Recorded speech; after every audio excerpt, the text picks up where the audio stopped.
Hello, नमस्ते। एक बार फिर से स्वागत है आपका स्कॉलर्स के ऑनलाइन डिजिटल प्लेटफॉर्म पर। आज हम करेंगे पेपर नंबर 809 के रीजनिंग पार्ट का सॉल्यूशन। तो विदाउट फर्दर डिले स्टार्ट करते हैं आज का सॉल्यूशन।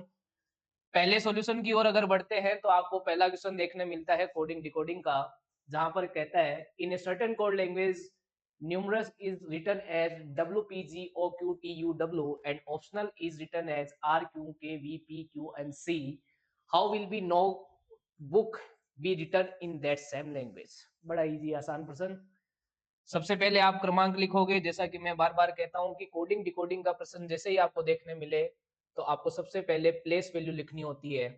तो एन की प्लेस वैल्यू कितनी होती है? 14, यू की 21, एम की 13, ई की 5, आर की 18, ओ की 15, यू की 21 और एस की 19।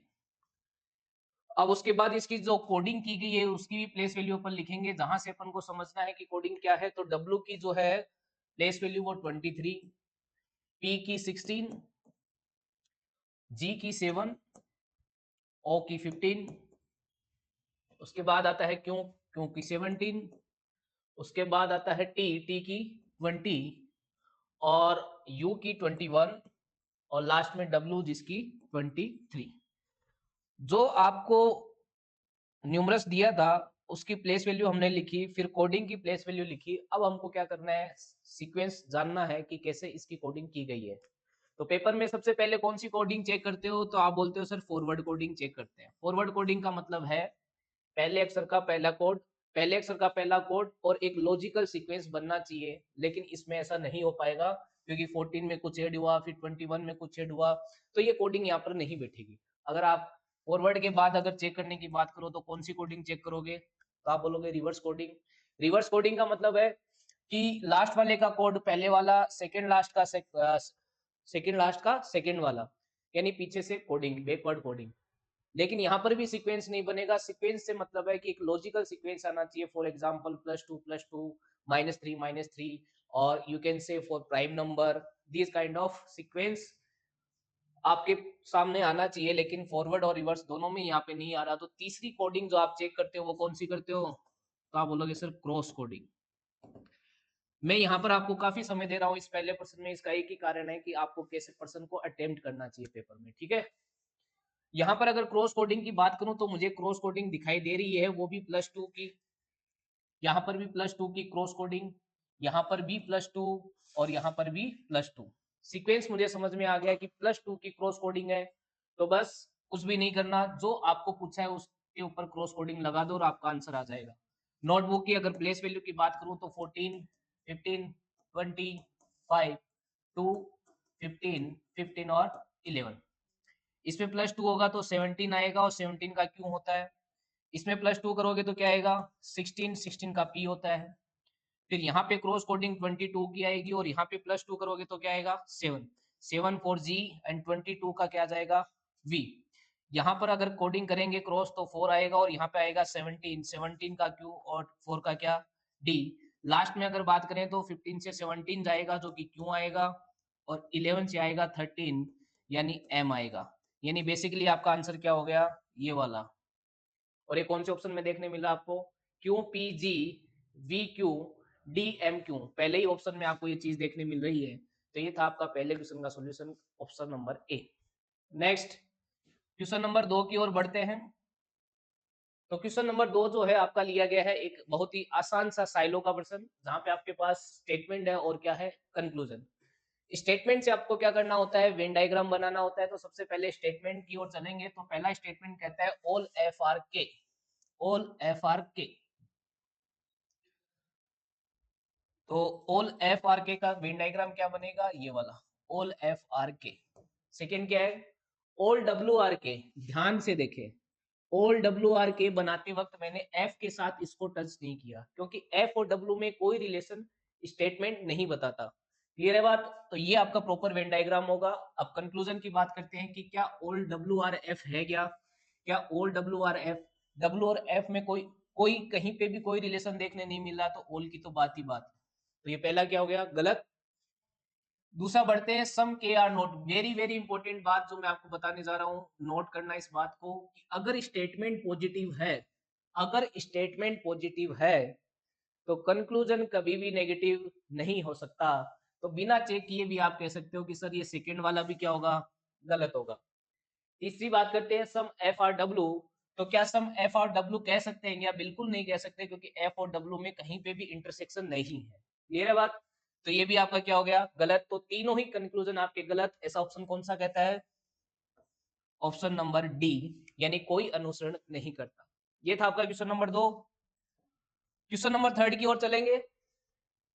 क्वेश्चन नंबर 3 आपको दिया गया है, एक इक्वेशन दी गई है और आपको पूछा है कि इस इक्वेशन में कौन से दो सिंबल या चिन्ह है जिनको परस्पर बदलने पर समीकरण जो है वो बैलेंस हो जाएगी, यानी संतुलित हो जाएगी।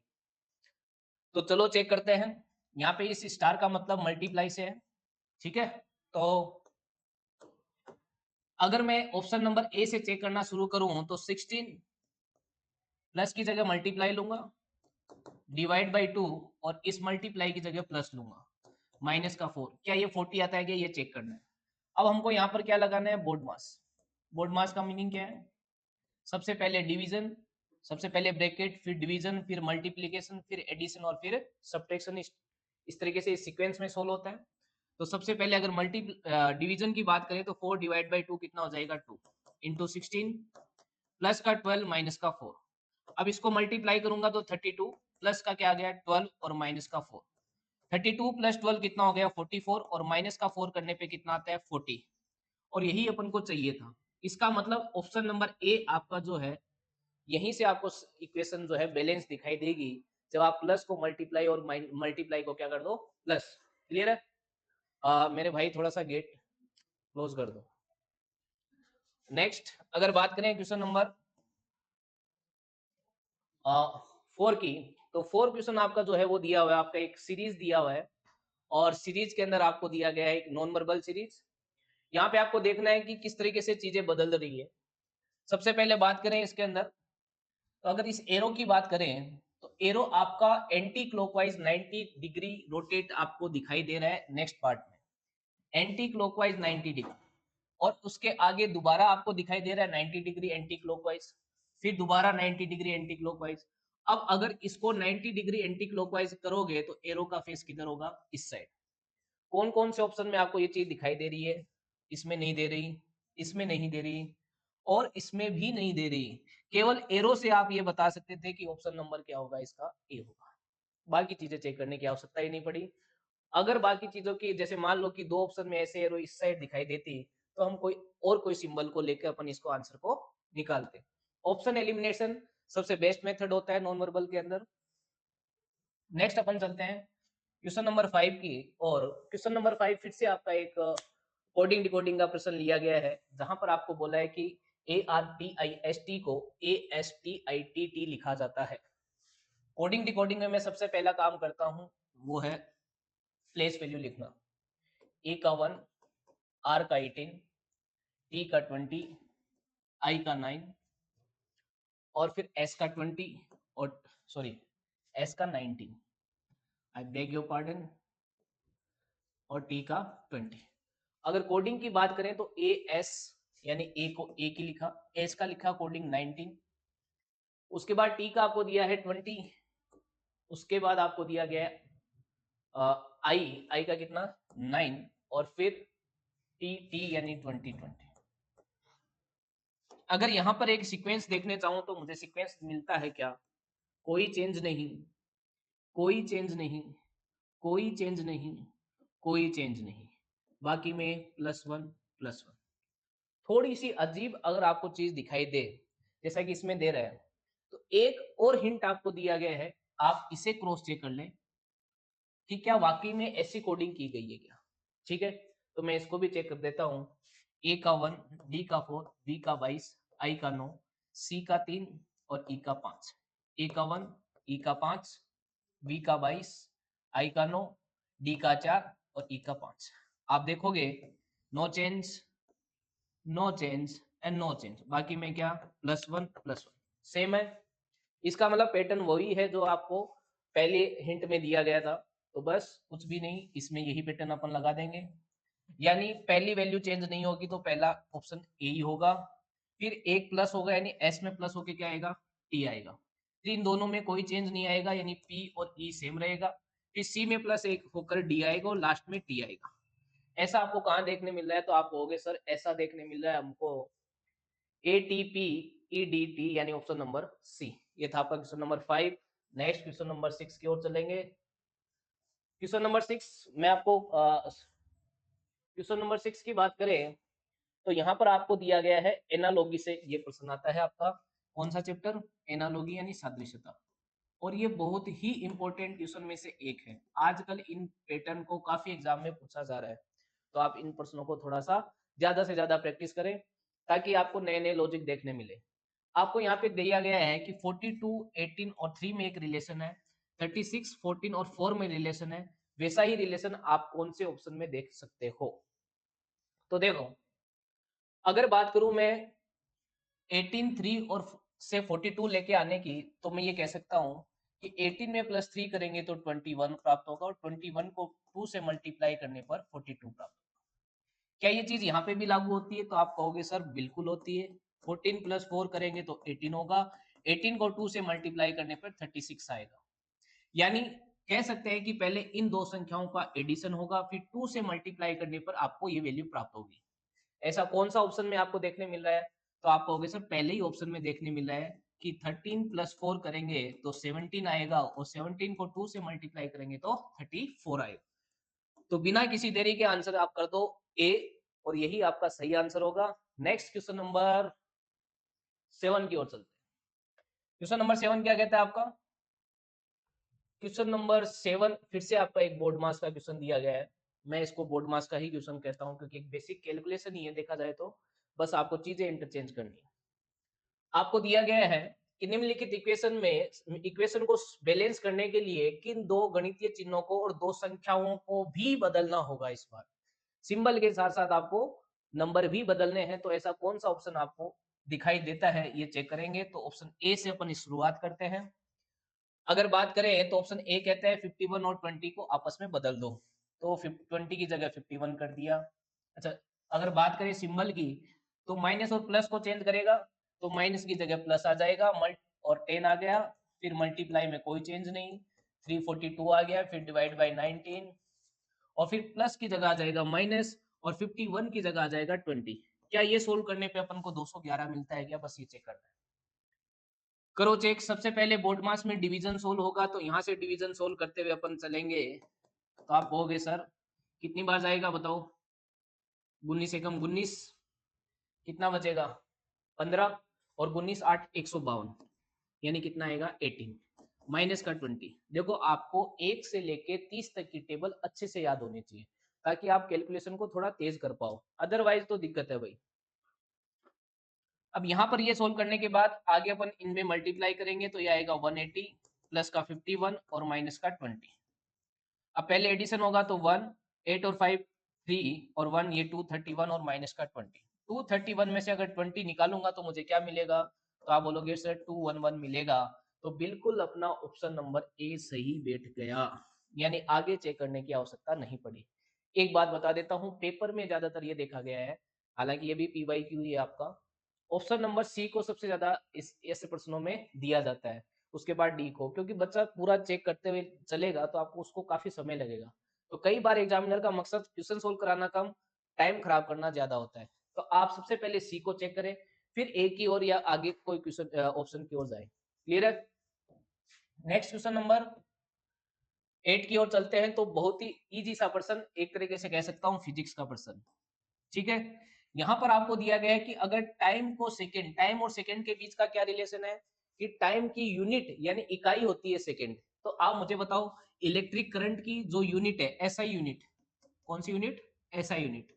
एसआई यूनिट क्या होती है? तो आप कहोगे सर दो होती है वैसे तो, लेकिन यहाँ पर ऑप्शन की तरह से बात करें तो एम्पियर आ जाती है। दूसरी क्या होती है कोई बताएगा?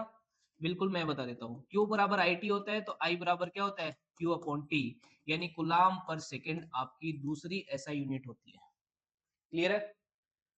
लेकिन ऐसा ऑप्शन में नहीं है, एम्पियर के हिसाब से अपन आंसर कर देंगे। नेक्स्ट क्वेश्चन नंबर 10 की ओर चलेंगे। क्वेश्चन नंबर 10 आपका क्या कहता है? देखो फिर से एक नंबर आपका डायग्राम वाला सीरीज आ गया है, आपको पैटर्न समझना है कि आगे कैसा क्वेश्चन मार्क की जगह कैसा पैटर्न आएगा। तो इसमें मुझे थोड़ी सी ऑप्शन में थोड़ी दिक्कत लग रही है, लेकिन मैं आपको बता दूं, अगर आपने दोनों में से कोई भी किया है तो आपको बोनस मिलेगा। क्यों? क्योंकि इसमें दो ऑप्शन सही है, ऑप्शन बी और ऑप्शन डी। क्योंकि ऐसा मैं कह सकता हूं, आप देखो तो इसका 90 डिग्री रोटेशन है और एक एक वैल्यू आगे चलता जाता है, तो नेक्स्ट किधर आएगा? इस साइड आएगा। सही है ना? ओ हो, sorry sorry sorry sorry, B में ये इस साइड नहीं आया, बी में यहीं रह गया है। इसका मतलब ऑप्शन डी ही आएगा। देखो इस एरो से ही कह, मैंने बाकी चीजें चेक ही नहीं की है। आपको पता है कि ये एक एक आगे बढ़ रहा है, एक एक आगे बढ़ रहा है। तो अब नेक्स्ट कहाँ आएगा? यहाँ आएगा। और यहाँ केवल ऑप्शन नंबर डी में आ रहा है। ऑप्शन बी में इसको यहीं रख दिया है, तो ऑप्शन बी गलत है, ए भी गलत है, सी भी गलत है, ऑप्शन डी क्या है? करेक्ट है। ठीक है, नेक्स्ट क्वेश्चन नंबर 11 की ओर चलेंगे। यहाँ पर आपको बताया गया है कि हॉरिजॉन्टल का जो रिलेशन वर्टिकल से है, वैसा रिलेशन आप इन चार ऑप्शन में से किस में देखते हो? हॉरिजॉन्टल और वर्टिकल का रिलेशन देखा जाए तो एक तरीके से अपोजिट कह सकते हैं। हॉरिजॉन्टल मतलब होता है क्षैतिज और वर्टिकल मतलब होता है ऊर्ध्वाधर। एक तरीके से कह सकते हैं, जो हमको दिया गया है वो एक विलोम शब्द है, यानी एंटोनिम है। ठीक है, तो कौन सा ऑप्शन आपको एंटोनिम के रूप में दिखाई दे रहा है? स्मार्ट और इंटेलिजेंट एंटोनिम तो नहीं है, कह सकते हैं सिनोनिम्स है। ठीक है, ह्यूमिड एंड ड्राई, बिल्कुल यही एक आपको ऑप्शन दिखाई दे रहा है जो अपोजिट है। बाकी इंक्लूड और इन्वॉल्व भी आपका सिनोनिम है, एग्जिट और लीव भी आपका सिनोनिम है, एंटोनिम के रूप में यही दिखाई दे रहा है और आपको एंटोनिम ही निकालना था। तो आपका ये इसका आंसर क्या हो जाएगा? बी। नेक्स्ट क्वेश्चन नंबर 12 की ओर चलेंगे। क्वेश्चन नंबर 12 तो मैं कहता हूं, क्या कहूं अब इस क्वेश्चन के बारे में, इतना इजी क्वेश्चन आपको दिया गया है। 17 एकम 17, 17 दूनी 34, 17 तिया 51, तो 17 चौक 68। ये लो, ये सीरीज हो गई आपकी। बताओ, ऐसे क्वेश्चन भी पेपर में आते हैं, बिल्कुल आते हैं। PYQ है आपका। ठीक है, नेक्स्ट चलेंगे क्वेश्चन नंबर 13 की ओर। ये एक अच्छा पर्सन है, मिसिंग नंबर का बहुत ही अच्छा पर्सन है, जहां पर आपको ये दिया गया है कि 28 5 14 7 60 6 39 क्वेश्चन मार्क 48 7 27 और 16। जितने भी बच्चे मेरी क्लास में मेरा लेक्चर लेते हैं, मैं उनको एक बात बता देता हूँ, स्टार लगा के इस पर्सन को नोट करें, क्योंकि ये एक नया पैटर्न है जो मैंने क्लास में नहीं करवाया है। क्लियर है? तो इस पैटर्न को समझेंगे अपन। ये पैटर्न क्या कहता है कि 28 60 से 48 आना, 5 6 से 7 आना। अधिकतर बच्चों को मैंने ये बताया कि जो नंबर की तरफ बढ़ते हैं, बढ़ते हुए नंबर की तरफ आपको मैट्रिक्स में बढ़ना चाहिए। तो अधिकतर बच्चे ये सोच रहे होंगे कि मैट्रिक्स ऐसे चली होगी, लेकिन इसमें ऐसा नहीं है। मैट्रिक्स ऐसे नहीं चली है। मैट्रिक्स कैसे चल रही है वो मैं बताता हूँ। मैट्रिक्स इसमें ऐसे चल रही है। कैसे? तो आप देखो कि 28 और 60 से 48 कैसे आ सकता है। तो 28 में कितना ऐड हो कि 48 आ जाए? तो आपने कहा सर 20 ऐड हो जाए तो 48 आ जाता है। 20 कहां से लाएंगे? 60 डिवाइड बाई 3, तो 48 आता है। क्या ये चीज आगे भी चल रही है? तो चेक कर लो। 5 है, इसको डिवाइड करो 3 से, तो कितना आता है? 2। और इन दोनों को ऐड कर दो तो क्या मिल जाता है? 7 मिल जाता है। 14 और इसको डिवाइड कर दो 3 से और दोनों को ऐड कर दो तो 27 मिल जाता है। तो अब 7 में 3 से डिवाइड करने के बाद आपका आना चाहिए 16। तो पहली बात तो 3 से डिविजिबल ये तो ऑप्शन नहीं होगा। अगर मैं यहाँ पे 3 से डिवाइड करूं तो यहाँ पे आएगा 6, 6 और 7 13 आता है, तो ये ऑप्शन भी नहीं होगा। चलो यहाँ देखते हैं। अगर यहाँ पे बात करें तो 8 आएगा, 8 और 7 15 होता है, तो ये भी ऑप्शन नहीं होगा। इसकी बात करें तो 27 को अगर 3 से डिवाइड करूंगा तो 9 आएगा, और 9 जब ऐड होगा 16 में 7 में तो 16 आ जाएगा। तो इसका मतलब यहाँ पे क्या आना चाहिए? 27 आना चाहिए। Option number D. बहुत ही अच्छा कंसेप्ट आपको दिमाग में रखना है पेपर के लिए। नेक्स्ट क्वेश्चन नंबर 14 की ओर चलते हैं, जहां पर आपको सीरीज दी है। वो सीरीज कौन सी? Alphabetic series. अल्फाबेटिक सीरीज जब भी आती है तो आपको पहले क्या लिखना है? प्लेस वैल्यू लिख दो। प्लेस वैल्यू एम की 13, ओ की 15, आर की 18, एस की 19, एक्स की 24, ई की 5, वाई की कितनी? 25, जी की 7 और आर की 18, ई की 5, पी की 16 और ई की 5। आगे है क्वेश्चन मार्क। चलो सीक्वेंस को समझने की कोशिश करते हैं कि क्या सीक्वेंस इसमें दिया होगा। 13 में कितना ऐड हुआ? तो आपने कहा सब +6 हुआ। आगे भी +6 हुआ पहली वैल्यू में, और यहाँ पर भी +6 हुआ है। कुछ बच्चे कहेंगे सर 25 में +6 करने पर 5 नहीं आता है, बिल्कुल नहीं आता है, तो आप बताओ आता क्या है? तो आप बोलोगे सर 31 आता है। तो क्या 31 और 5 अपनी अल्फ़ाबेट में 26 लेटर होते हैं? तो 26 लेटर के बाद तो वापस से एबीसीडी शुरू हो जाती है। तो ई जो है वो 5 को भी प्रेज़ेंट करता है, तो 31 को भी प्रेज़ेंट करता है। ये बिल्कुल सही बात है कि ये जो पहली डिजिट है वो +6 +6 +6 चल रही है। तो सीधी-सी बात है कि इसमें +6 होकर के आएगा, तो आप बोलोगे के आएगा। 2 ऑप्शन एलिमिनेट हो गए लेकिन 2 रह गए। ठीक है? आगे बढ़ते हैं। अगर बात करें नेक्स्ट लेटर की तो 15 में क्या ऐड होगा कि 24 आ जाएँगे? तो आप कहोगे सर 9 ऐड होने पर आ जाएगा। ठीक है। अब क्या 24 में 9 ऐड हुआ है तो 7 आ गए? आपने कहा सर थोड़ा-सा कन्फ्यूज़न है।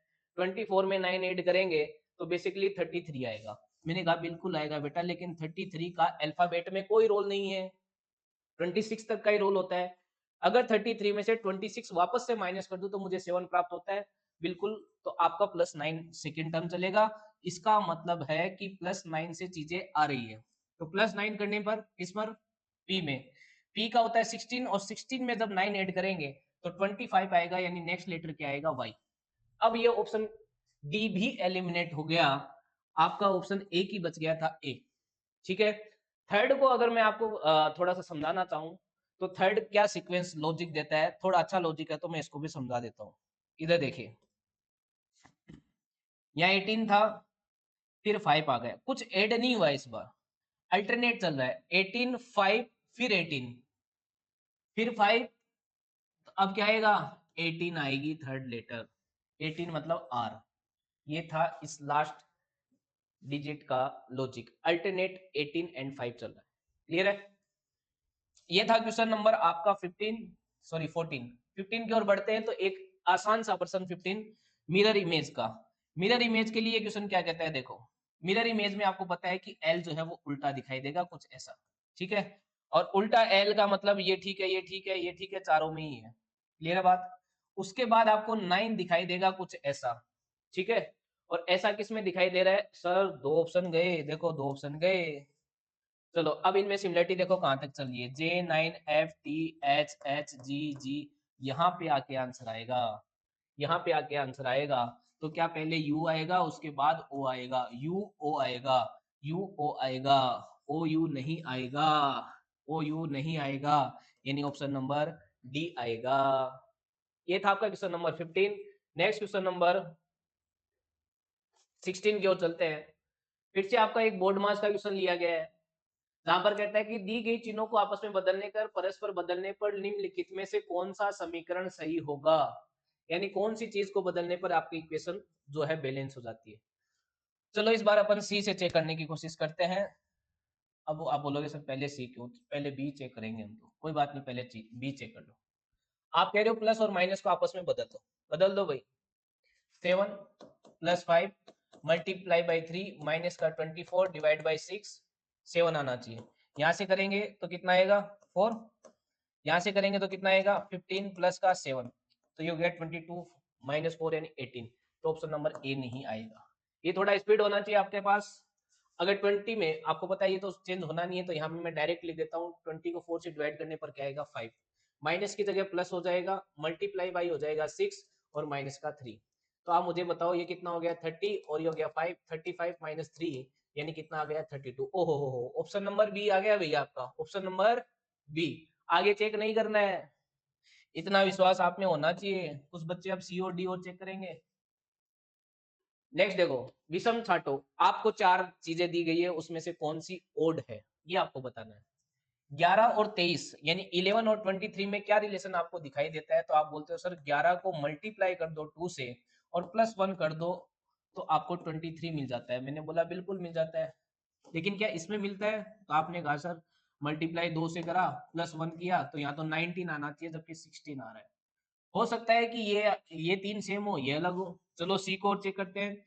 तो क्या 25 को मल्टीप्लाई 2 से करने पर और 1 ऐड करने पर 51 आता है क्या? तो आपका बिल्कुल। तो ये देखो 2 चीजें सेम बन गई, ये अलग बन गई, तो आंसर तो यही होगा। लास्ट वाला चेक करके बता देता हूँ। 13 इंटू 2 प्लस 1 यानी 27 आना चाहिए। और यह एक अलग लॉजिक आपका दिखाई दे रहा है। क्लियर है? ये था question number 17। Next question number 18। ऐसे क्वेश्चन आप बार बार इस जो भी अपनी सीरीज चल रही है उसके अंदर बार बार ऐसे क्वेश्चन आ रहे हैं। आई होप अब तो अच्छे से आपको आने लगा होगा। चलो मैंने कहा कि इन प्रश्नों में सबसे पहले क्या करना होता है, ये इक्वेशन लिखनी होती है।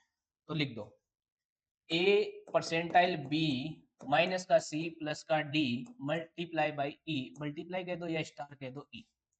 अब जो सिंबल का मीनिंग दिया है बस वो लिख दो। प्लस का मीनिंग क्या दिया है आपको, फादर दिया है, तो आपने लिख दिया सर इसको तो फादर बोलेंगे। मैंने बोला कोई बात नहीं। स्टार को क्या बोलेंगे, तो आपने कहा सर सिस्टर बोलेंगे, बोला अच्छी बात है। माइनस को क्या बोलोगे, तो आपने कहा सर मदर बोलेंगे, ठीक है। परसेंटेज को क्या बोलेंगे, तो आपने कहा सर हस्बैंड बोलेंगे। बिल्कुल आपने तो कहा, मैंने वो लिख दिया। अब अपन इस साइड से चलना स्टार्ट करेंगे और क्या बनाएंगे, डायग्राम। ई की सिस्टर बना दो किसको, डी को, ये लो डी सिस्टर बन गई। उसके बाद फादर बना दो इस डी का, कौन, सी, ये लो फादर बन गया। सी की मदर बना दो किसको, बी को, तो ये लो मम्मी बन गई। और मम्मी के हस्बैंड ए बना दो, ये लो ए हस्बैंड बन गई। ये आपका डायग्राम हो गया। अब आपसे कुछ भी पूछे, क्या पूछा गया बेसिकली, ए ई से किस प्रकार संबंधित है, यानी ए क्या लगता है ई का, कहां पर है ए, ये रहा। ए क्या लगता है ई का, ई का पता नहीं। अगर ये मैं होता और ये मेरी बहन होती तो ये मेरे पिता होते, और ये मेरे पिता की माँ यानी मेरी दादी होती, और मेरी दादी की हस्बैंड मेरे दादा होते, तो मेरे दादा, इसका मतलब ए ई से किस प्रकार संबंधित है, दादाजी, दादाजी। क्लियर है। क्वेश्चन नंबर 18 का आंसर हो गया ए। नेक्स्ट क्वेश्चन नंबर 20 की ओर चलेंगे। क्वेश्चन नंबर 20 आपका एक डाइस से क्वेश्चन लिया गया है, और क्वेश्चन के डिजिट ऐसे हैं कि आप देख के आंसर कर सकते हो। अक्सर मैं ये चीजें अब क्लास में शेयर करता हूँ कि कैसे ऑप्शन को देख के आप कह सकते हो कि आंसर यही आएगा। इसमें पूछा है कि 5 के पीछे वाले पे क्या आएगा, 5 के अपोजिट लेटर क्या है। तो क्या आपको यहाँ पर देखने पर कोई कॉमन लेटर दिखाई दे रहा है, दे रहा है, तो बस वही होगा 5 के पीछे, वही कॉमन लेटर होगा। चलो सर संतुष्टि नहीं हुई, कोई बात नहीं, संतुष्टि आपके लिए देते हैं। अगर मैं इन दोनों की बात करूं तो यहाँ से कंडीशन नंबर 2 बनती है, यानी दो चीजें कॉमन, यानी यहाँ से बस इतना कह सकते हैं 3 के अपोजिट 2, बात नहीं बनी। चलो इन दो को ले लो, ठीक है। तो यहाँ पे कंडीशन नंबर बन रही है फर्स्ट, क्योंकि एक ही अंक दोनों में कॉमन है। तो कॉमन जो होता है उसे घड़ी की दिशा में घूम जाओ, तो 1 3 4 इस पासे में घड़ी की दिशा में, और इस पासे में भी घड़ी की दिशा में 1 2 6।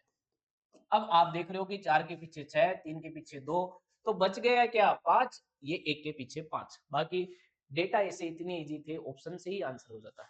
क्लियर है। ये था क्वेश्चन नंबर 19। अब बढ़ते हैं 20 की ओर। कौन सा अक्षर संयोजन अन्य समूहों में संबंधित नहीं है। अभी अपन ने नंबर के अंदर ओड वन देखा था, अब ये अल्फाबेट में ओड वन है। अल्फाबेट में ओड वन कैसे निकालते हैं, प्लेस वैल्यू लिखो, सीक्वेंस देखो, 3 में सेम होगा, 1 में अलग होगा, वही आपका आंसर होगा। चलो प्लेस वैल्यू लिखना स्टार्ट करते हैं। के की 11, पी की 16, डब्ल्यू की 23, क्यू की 17, जे की 7, एम की 13, डी का 4, आई का 9 और पी का 16, एस का 19, एक्स का 24 और ई का 5। सीक्वेंस अगर देखने की कोशिश करें तो यहाँ पे +5 दिख रहा है, और यहाँ पे क्या दिख रहा है, +7। यहाँ पे आपको +5 नहीं देखने मिल रहा, कुछ अलग ही देखने मिल रहा है, -10, और यहाँ पे मिल रहा है +6। चलो आगे बढ़ते हैं। क्या यहाँ +5 है, बिल्कुल +5 है, और यहाँ पे +7 है, बिल्कुल है।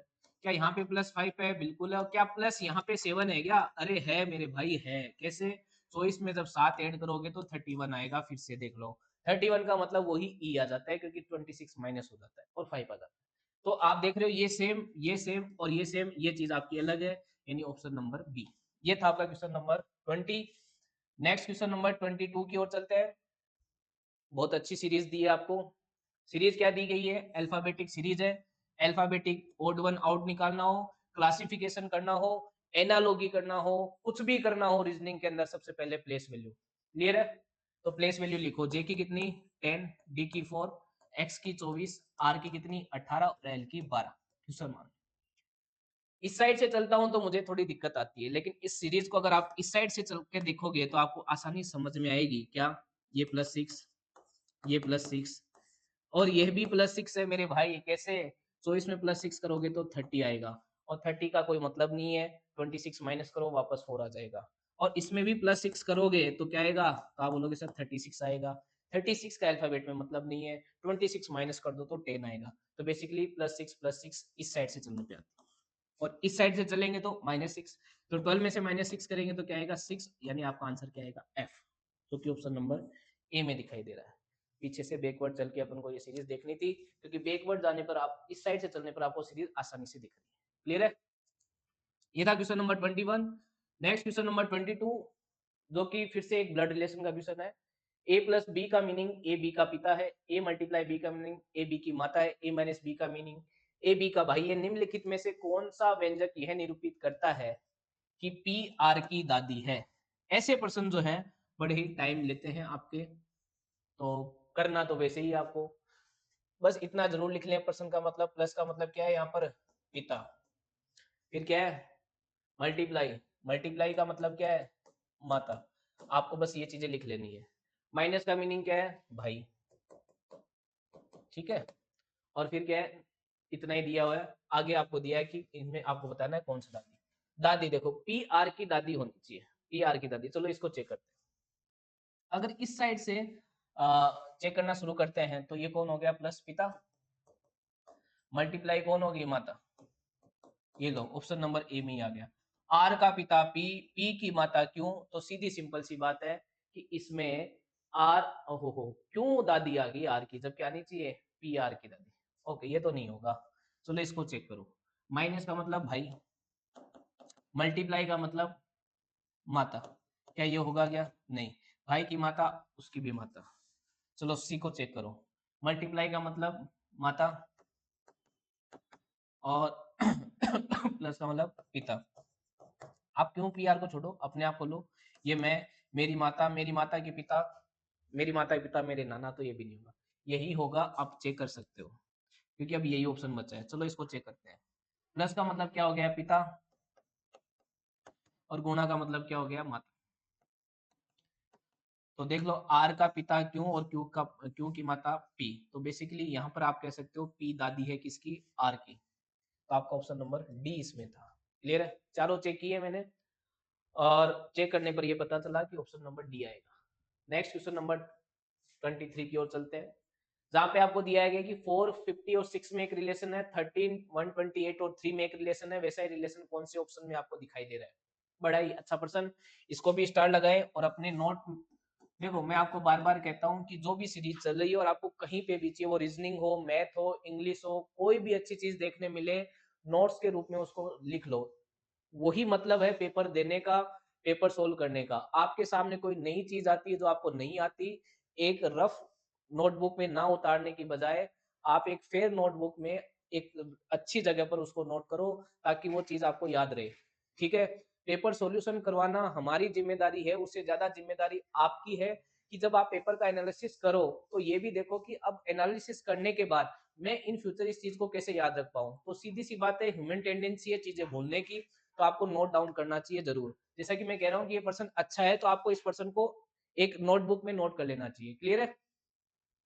जैसे देखो, 450 और 6 की बात करूं तो मेरे को एक बात यहाँ पे दिखाई दे रही है कि 50 जो है वो क्या है? वो है 10 इंटू 5। 10 मुझे प्राप्त हो जाता है कहाँ से? यहाँ से। 4 प्लस 6 करेंगे तो क्या आएगा? 10 आएगा। तो 10 तो आ गया, कोई दिक्कत नहीं इन दोनों डिजिट को जोड़कर। लेकिन 5 कैसे आया? तो 5 भी तो यहीं से आया। कैसे? 10 को डिवाइड कर दो 2 से तो 5 मिल जाएगा, और इनका मल्टीप्लाई कर दो तो क्या मिल जाएगा? 50 मिल जाएगा। कहने का मतलब, पहले इन दोनों का एडिशन करो, फिर एडिशन करने के बाद मल्टीप्लाई। जैसे मान लो कि मैं इसको दे दूं ए, इसको दे दूं बी और इसको सी। तो लॉजिक क्या है? लॉजिक ये कहता है ए प्लस सी गुणा ए प्लस सी डिवाइड बाई 2। ये लॉजिक है आपका। तो ये लॉजिक आपके दिमाग में रहना चाहिए कि ऐसे लॉजिक से भी आंसर क्वेश्चन आते हैं। ए सी की जगह यहाँ ए बी भी हो सकता है, उससे फर्क नहीं पड़ेगा।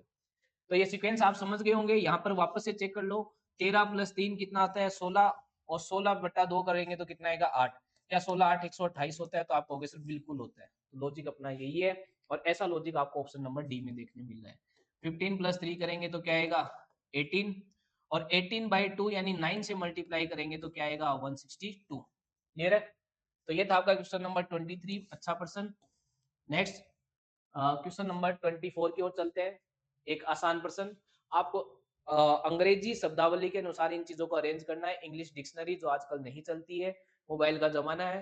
पहले लोग एक एक वर्ड देखने के लिए इंग्लिश डिक्शनरी का यूज करते थे, तब ये चीजें उनको अच्छे से समझ में आती थी। तो देखो, इंग्लिश डिक्शनरी का रूल क्या है मैं बता देता हूँ आपको। इंग्लिश डिक्शनरी में पहले ए की जितने भी ए से बनी है, ए से जो वर्ड मीनिंग बने हैं वो आते हैं, फिर बी, फिर सी, इसी क्रम में। साथ ही साथ ए में, ए के बाद, ए में भी तो हजारों लेटर है, हजारों वर्ड है। उनको कैसे सीक्वेंस किया जाता है, ए के बाद बी आने वाले शब्द को पहले और ए के बाद सी आने वाले को बाद में, यानी अब दूसरे लेटर से प्रायोरिटी दी जाती है। क्लियर है बात? अब देखो यहाँ पे सब में पहले में एस है, तो यहाँ से प्रायोरिटी किसी को भी नहीं मिलेगी। दूसरे में यू है, यहाँ पर भी यू है, यहाँ से भी प्रायोरिटी किसी को नहीं मिलेगी। तीसरा बी, यहाँ पर भी बी, यहाँ पर भी बी, यहाँ पर भी बी, यहाँ पर भी, यानी 3 लेटर तक तो किसी को प्रायोरिटी नहीं मिलेगी। लेकिन जैसे ही चौथे लेटर पे आए, ये एम, ये एम, ये एम, यानी एम 13 होता है प्लेस वैल्यू।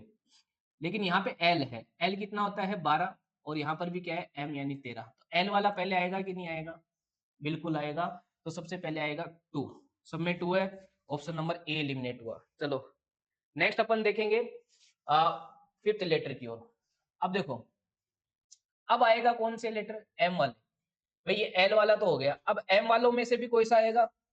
अब एम वालों की वजह से देखा जाए तो एम के बाद ये लेटर डिपेंड करेगा कि जैसे ई, इसमें ई है, इसमें ए है, ए 1 है, ई 5 है, ठीक है, और यहाँ पे है आई यानी 9। तो सीधी सी बात है ए वाला आएगा, यानी दूसरे नंबर पर क्या आएगा? 5 आएगा।